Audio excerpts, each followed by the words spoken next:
Of the Out of Bounds Show, Blue Cross Blue Shield of Mississippi. We welcome in Steve Palazzolo, his show Check the Mic, NFL insider, and college football draft. He joins us on the Farm Bureau Insurance guest line. Is Cincinnati getting ready for Reds baseball, Steve P? Oh, yeah. They love it up here. I mean, it's opening day is like a massive holiday here. Remember, the Reds used to be the first show in town historically. The first pitch would always be in Cincinnati. So they have like a 3-hour parade on opening day over here. So, yeah, it's a big deal. Looking forward to it. Okay. All right. And I've told you this. Jeff Brantley played baseball at Mississippi State, Reds Cowboy. Yeah. And he's your color analyst. So you know who that is, right? Oh, yeah. He's big time up here. Okay. Great pitcher, nasty splitter, right? Yeah. Closer. He was on the 85 College World Series team with Rafael Palmeiro and Will Clark. Then he goes to the Giants, which you were affiliated with. And Will Clark ended up with the Giants. They were on the Earthquake team that lost to the A's. I think that was the 89 World Series. And where the earthquake hit during the game. And then he ends up with Cincinnati. That's a good gig. You know what's funny is y'all do your spring training out in Arizona instead of South Florida. I've always thought that was interesting. I'm not sure what they used to be in Sarasota, and then I think Arizona just got so good because when I was there, they were building Sunrise and Goodyear and all these cities that like didn't have anything, and then they just became, just like your typical Arizona city, and they attracted a whole bunch of teams. I thought Arizona spring training was great. It was easier getting around. Everything is a lot closer. So I think a lot of teams wanted to go out to Arizona instead of Florida. Okay, that makes sense. I was just out there for the Waste Management Open, and I saw the Diamondbacks and Giants stuff. And, of course, I know the Reds are out there. I guess I assume the Dodgers go out there and some other Rockies maybe, Mariners, some other teams like that. The Dodgers might actually still be in Florida. Really? It was crazy. Yeah. They were always in Vero Beach. Okay. That's right. That's right. Okay. It was weird because, some West Coast teams end up there. It's, no, they're in Arizona now. They're in Arizona now. Okay. All right. Yeah. Good deal. They were forever, though, in Vero Beach. Yeah, that makes sense. Steve Palazzolo on the Out of Bounds Show. We had to do our Major League Baseball hit. Jaxson, are you playing fantasy baseball? Okay. So, Steve P., I know you hung up fantasy baseball, football-wise, a few years. I mean, you've been with Pro Football Focus. You're all NFL. You're all into this portal stuff, GM. So I know you hung up the fantasy football. Do you play fantasy baseball? I haven't. I had a home league that is no longer around. All my kids want to play though. Okay. So I might have Jaxson. If you want, you could get in a league with my 4 kids. Maybe they all want to play this year. You get all right. So Jaxson, you're all into MLB fantasy baseball. Oh yeah, love baseball. Yeah. Because Go ahead, Steve P. My first fantasy baseball league was 1994. Wow. What? So I was doing that. Yeah, I was in 7th grade. We were doing like auction style fantasy baseball way back then. We would be in class trying to like work trades and everything, getting in trouble. Like we were doing fantasy baseball back in the day. And then you'd have to go get the USA Today on a Tuesday or a Wednesday to get your stats and then write them down and present them to the commissioner. Yeah. Just, I'm not that old, but that's what we had to do back then. Nothing was automated. You had to go get your stats from the newspaper. That's what we did in fantasy football in the 90s. I mean, you had to go by the USA Today newspaper. Got to work for it. You had to. I can't imagine being. I never thought about it. I can't imagine being the commissioner back then. I was never the commissioner. I didn't want to do that. But man, I don't know how you do it, Jaxson. 162 games. It's the best grind in fantasy sports. You love it, don't you? I love it. I absolutely love it. Okay. It's the best. Do you play in a league with friends, or you just play on a national platform like ESPN or Yahoo? Year 13 of a dynasty league. Okay. With some buddies. Oh, that's nice. Yeah, we've logged some years. We're happy about it. Okay. It's the best league in the world. All right. Let's talk football. I enjoyed the baseball, but let's talk football do you have real quick, Jaxson, do you have who's going to win the World Series? Like who's going? Who knows? We're not betting against the Dodgers ever. Oh, okay. Not right now. Okay. All right. Fair enough. Steve P, let's go NFL. Is the biggest story of the offseason whether or not the Chiefs will bounce back and get back into gear and be one of either the best team in the AFC or top two? They're getting old in some places, but people have a lot of confidence in Beach, the general manager, and of course Andy Reid, Hall of Fame coach, and Mahomes. But are they capable of just redoing this and rebooting this and being right back in the hunt for a championship? Yeah, I think it's definitely one of the biggest stories this offseason. The Chiefs and teams like the Ravens and the Bills, trying to get back to it. But the Chiefs in particular, look, I think their floor is still going to be pretty high with Mahomes at quarterback. Now I know he's coming off an ACL, and maybe that affects him early in the season. I think he'll be back though in time to play, and I think he'll be back. And even if he's a little bit less effective, he's still Patrick Mahomes and very, very good. So that's the starting point. I think the question for them, though, Travis Kelce, is he going to retire? Are you going to get another year out of him? Rashee Rice, your other very good receiver, is in the news for, bad things every single day, seemingly. So they don't have a long-term receiving option between Rashee Rice and then you have Xavier Worthy, who, might not be like a true number one, but he's a great speed receiver. You've got offensive line questions, got to figure out right tackle. And then, the defense is going to have some turnover. Chris Jones is getting a little bit older. So there are some questions on that roster. And then they're picking at number 9. And, look, the Chiefs always get compared to the Patriots as far as their dynasty goes. Patriots had one top 10 pick during their dynasty years. They got, through trades or whatever, they got the number 8 overall pick, drafted Gerard Mayo at linebacker in 2008. You don't see teams like the Chiefs picking in the top 10 often. So that's going to be a fascinating, discussion as far as where do they go with a rare pick in the top 10? Where do they go?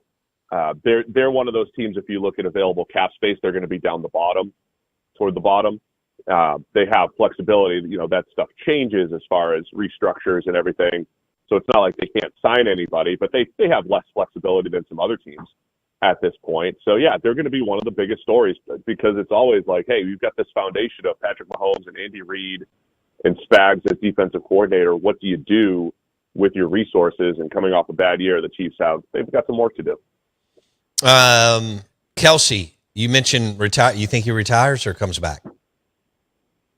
I would lean toward retires. He said, yeah.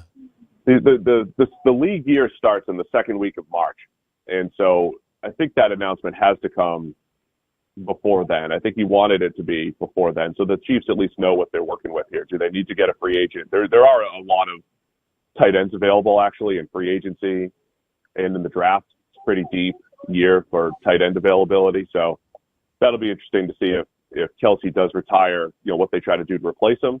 And then you just say, hey, does he want to go out on a low note? Bad taste in his mouth, or is he just like, man, I've got my 3 Super Bowls. I'm getting married. I'm good. I mean, I retired from baseball the year I got married. So just to relate. I love it. She was like, hey, you're done. I think the dream's over. We gotta raise a family, get a real job. I think the dream is this AAA San Francisco Giants? I was still playing. I had already been released. I was playing independent for a couple of years. I got you. So, yeah, I needed to get re-signed again by another team and given another opportunity. And I was 30, and then she was like, hey, might be over. And I was like, yeah, I think you're right. So. Oh, man. Steve Palazzolo on the Out of Bounds show, brought to you by Blue Cross Blue Shield of Mississippi. It's good to be blue, the official healthcare provider of the Out of Bounds show. You're listening to 105.9 The Zone, ESPN. All right, so one of the big stories is the Chiefs. All right, you mentioned Baltimore and Buffalo, and I want to talk about the Giants too. How do you feel about John Harbaugh to the New York Giants and who he's hired, and now they'll be working with Jaxson Dart from Ole Miss? Yeah, I thought it was a pretty big coup for the Giants to be able to get John Harbaugh with some of the other jobs available. And I think it's an attractive job because of what Jaxson Dart did as a rookie. Looks like there's, a lot to build upon there. Of course, they got to keep him healthy and get him playing within himself, not trying to do too much. But the foundation for the Giants with Dart, with Malik Neighbors, Abdul Carter, Dexter Lawrence. They've got some good players there. They have a left tackle, Andrew Thomas. For other teams that have not won a lot of games and are rebuilding, the Giants have some good foundational pieces. Then you add Harbaugh to the mix, and he's built a fascinating staff. People from all these other teams. A lot of times when a coach comes in, he just brings in all his people, everybody he's familiar with.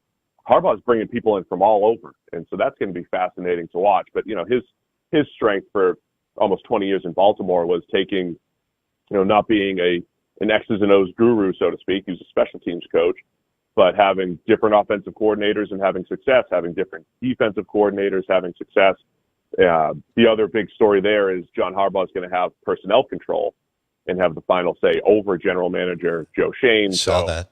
We'll be interesting to see what happens a year from now if Shane gets pushed out or, if Harbaugh gets someone that he is familiar with in the front office, how they coexist, how they work together. So that'll be an interesting dynamic that we'll see, this year's draft and beyond. So, look, I think it's a great move for the Giants to compete in the NFC East and, give Jaxson Dart a chance to really succeed. I read the article in The Athletic about Harbaugh, basically saying to Mara, I have to answer to you, like you just referenced, and how that all kind of went down. That is going to be interesting where the GM, fits in here, because Harbaugh comes in as like, I'm not going to answer to you. I'm answering to the owner, and I'm bringing in my personnel people. Do you see Jaxson Dart as a future star at quarterback in the NFL, Steve? He definitely showed elements of it. More so now than I did maybe last year at this time. He was really impressive. I didn't know that he had all of that in him. I didn't know that and maybe Ole Miss fans are like, come on, Steve, you're an idiot. But I didn't know his running ability was that good. He has a great feel for running. I thought at Ole Miss, he would scramble when he needed to. He'd pick it up. He'd lower his head, finish plays. I thought he was an opportunistic runner. But he was special with the ball in his hands last year at the NFL level, whether it was scrambling, whether it was design runs, and not just lowering his head and finishing, but just general spatial awareness and the way he ran the ball. So I thought that was impressive. And then you look at the way the team just got elevated. Now, you didn't get this long stretch of play from Dart because of the injuries, but, beating the Eagles on Thursday Night Football, they beat some good teams and looked, far more competent with him under center than they did with Russell Wilson. And so I thought they didn't win a lot of games last year, but I thought he showed all those flashes, especially given the circumstances. As soon as Malik Neighbors gets hurt and you're dealing with, Wan'Dale Robinson is a pretty good receiver, but that's about it. So given the circumstances, I thought Dart was impressive, showed a ton for the future. And now to me, the big question is you figure out how to corral him a little bit and not have him, taking shots.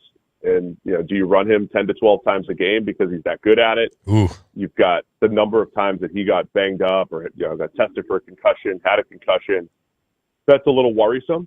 So you got to figure out how to get him to play within himself, but also, lean into that special playmaking ability. Yeah. So super talented, has a big-time coach now. Bartu does not like the offensive coordinator hire. Said that was pretty terrible. Oh, Nagy? Yeah. Yeah, so Bartu, I just saw the back and forth. He worked like you. He works with several NFL teams.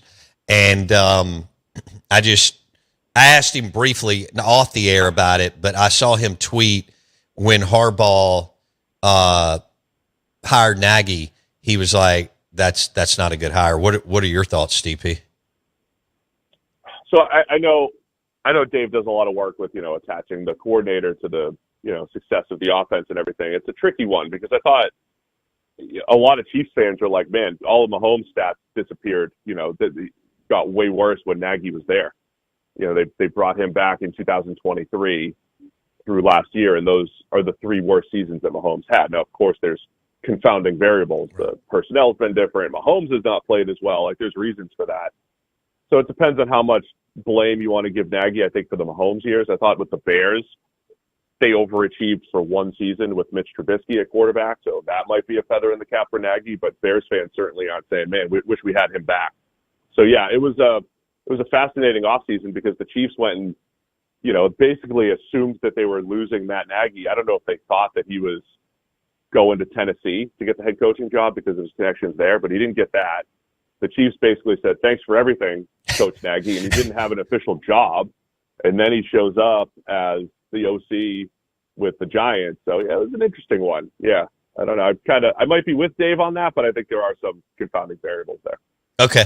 We're visiting with Steve Palazzolo, NFL insider on the Out of Bounds show, 105.9 The Zone, ESPN, brought to you by the wood-fired pizzas and amazing bolognese at Taste Italian Kitchen in the Renaissance, tasteitaliankitchen.com to make a reservation. All right. What did you think about the Joe Brady? The Buffalo Bills decided to fire Sean McDermott, who was like 83-33 or something, because he couldn't get over the hump, and they hired Joe Brady. What was your reaction to that hire? I thought it was fine. I think it was actually a good move for the Bills. I spoke to some people around Buffalo, and they're talking more about culture and tweaks, and sometimes you just need, a new voice at the top. So my thing with Buffalo is they've been so close for so many years, much like the 90s. You're talking a play here and a play there away from going to a Super Bowl. And last year, just going to the AFC Championship again. And so when you have that, I don't think you want to start over. You're so close. Like, there's no way you could just blow the whole thing up. So I like the fact that they have some continuity with Joe Brady. This will be his third full season now with Josh Allen under center. But you had to change something. That was what their feeling was. And so I think I'm okay. I'm okay with that. So now it's going to be, okay, how do you get over the hump? How do you get someone else to get you, past the fact that, you lose these one-score games in the playoffs, and it's usually against the Chiefs, and this year it happened to be against the Broncos. Well, it was good. I thought it was fine. Just keep the nucleus intact. And now it reminded, I'll be honest, I watched the Red Sox documentary last summer with my kids. Yeah. When they, from the 2004 I did too. Red Sox, when they beat the Yankees. And you just heard, you've got this analytically sound Theo Epstein coming in, and they're using all the data.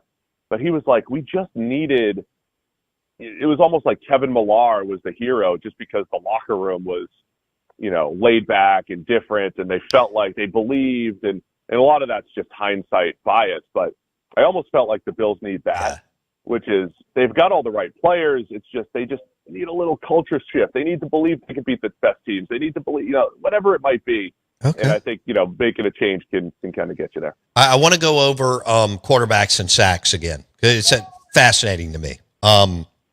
Steve Palazzolo had the NFL podcast of the year, joins us on the Farm Bureau Insurance guest line. Walk our listeners through how your thoughts and kind of the approach on how the overwhelming majority of sacks are on the quarterback, Steve P. Yeah, the real strong analytical people would say sacks are a QB stat. That's the cleanest way of saying it, and all that means is they've got the biggest impact on sack totals, and it's because they control the action completely. And so if the O-line gives up pressure, it doesn't mean it's going to become a sack because the quarterback can still get rid of the ball, he can escape, whatever it might be. But the best quarterbacks tend to have lower sack totals, and that tends to travel with them across teams, whether it's Tom Brady going to the Bucs, whether it's Peyton Manning going to the Broncos, Dan Marino, go look at his sack totals historically. He was annually the number one player in the NFL at sack avoidance. He had some ridiculous numbers. And because you can defeat the pass rush by getting rid of the ball, by having a quick release, by knowing where you're going with it, and the quarterbacks who tend to hold the ball longer, even if they do pick up, rushing yards or they create big plays down the field, those guys tend to, get sacked a lot more. Aaron Rodgers, higher sack totals relative to some of the other elite quarterbacks, right? Rodgers is always compared to Breeze and Brady and Manning. Those other three guys always had lower sack totals than Rodgers. It was just a part of his game that was pretty consistent. Now, he had lower interception totals, but I think he balanced it out with the sack total. So most of the time we go and we blame the offensive line, but just watch that, even if you just watch the game, through that lens. When the line loses, watch the number of times that the line loses, but the ball's out and the ball's out with good quarterbacks.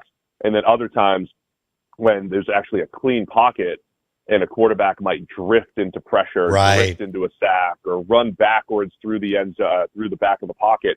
They can manipulate the rush pretty much as much as the offensive line, has an impact on the pass rush. So the quarterback just has so much power because they control the action, and most of the time their sack rate is relatively consistent, even when they do change teams.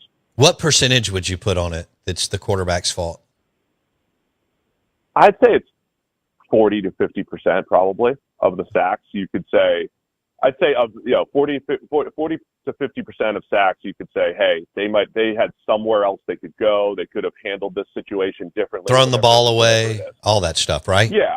And then look, if you have an offensive line that gives up 40% pressure rate, which is insanely high, you're going to get sacked more often, right? Because it's not 100% on you, but yeah, throwing the ball away, saving negative plays, whether you step through the pocket or try to vacate backwards, all of those things matter. So the QB, I say 40 to 50, might even be more than that, to be honest. Yeah, I would think it is. But that's a big percentage in football is what I'm saying, though, because I would look at coverage matters in that situation. If nobody's open, sacks happen too, and then the blocking. So it's really 3 tiers, right? It's, is anybody open? Is the blocking working up front? And then how is the quarterback handling the pocket and the pressure?